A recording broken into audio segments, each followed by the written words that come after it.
So I'm going to talk about security and privacy for the Internet of Things, as VP just mentioned.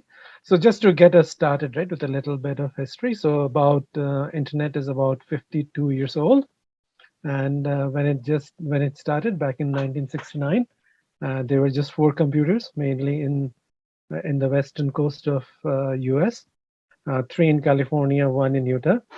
And when the first packet was, or the first message was being sent over the internet, they were trying to remotely log in from UCLA to SRI in San Francisco. And you were logging in, so you send an L and a G, O and a G, and the whole thing crashed on receiving G. Right? So the first thing we sent out were three letters, LOG, and then back then this was the size of your typical router. And of course, this is Leonard Kleinrock standing next to his router. And starting from four nodes, things slowly started to evolve. And even though this picture is very US centric and shows how the network started expanding, and pretty soon we had the size of the internet started increasing exponentially. So back in the 70s, the common applications people were using were Telnet for remotely logging in into computers. And in 1973, email was about 75% of the network traffic. FTP or file transfer protocol was quite common in the 70s, even 80s and 90s when I was a student. And we are doing Zoom here.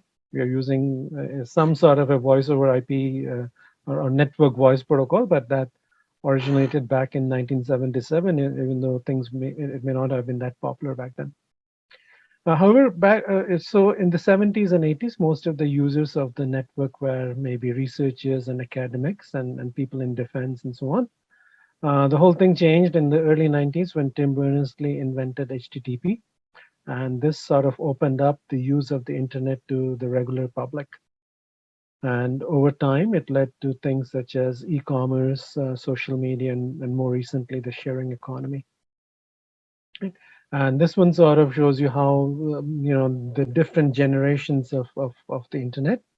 So back in the 90s, early 90s, we had the Internet of Content, where people were using the internet maybe for getting information, for various types of entertainment.